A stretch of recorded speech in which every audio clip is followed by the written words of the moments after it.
પાછોતરા વરસાદે ખેડૂતોની ઊંઘ ઉડાડી છે। ખેતરોમાં ઊભો પાક બળી જતા ખેડૂતોને આર્થિક ફટકો પડ્યો છે। ભાવનગર પંથકના ખેડૂતોને વરસાદે પડ્યા પર પાટું માર્યું। અગાઉ અતિવૃષ્ટિ અને હવે છેલ્લે વરસેલા વરસાદથી મુશ્કેલીમાં વધારો થયો। ખરીફ પાકનો સમય પૂર્ણ થતા અને રવિ પાકની શરૂઆતમાં જ માવઠું થતા ખેડૂતોને નુકસાન પહોંચ્યું છે। ભાવનગર જિલ્લામાં સૌથી વધુ ડુંગળીનું ઉત્પાદન થાય છે, પણ વરસાદમાં ડુંગળીનો પાક ખરાબ થયો છે।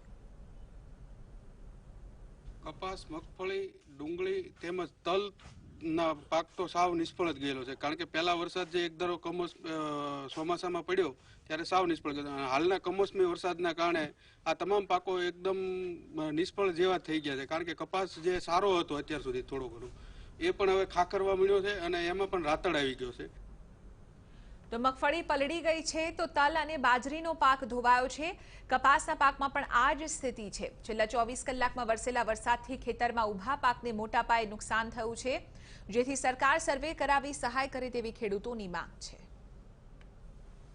ડુંગળીનું વાવેતર કીધું 10 વીઘાનું, પણ ડુંગળી અત્યારે બધી ફેલ ગઈ છે અને ઉગી નથી, અને બિયારણ સાટ્યું હતું 8-10 કિલા, પણ એ ફેલ ગયું છે વરસાદના હિસાબે।